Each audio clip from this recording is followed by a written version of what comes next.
अस्सलामुअलैकुम बच्चों। वालेकुम अस्सलाम टीचर। बच्चों आज हमको पढ़ना है आदाद और उनके मुरब्बे।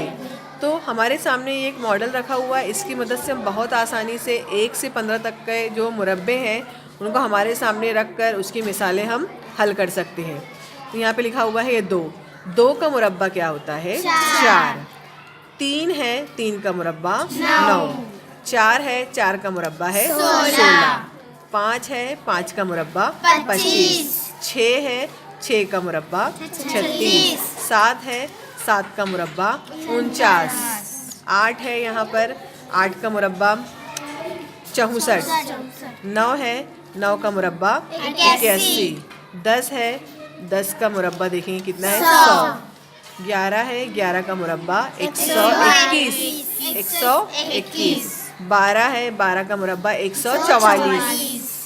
13 है, 13 का मुरब्बा 169। कितना है 169।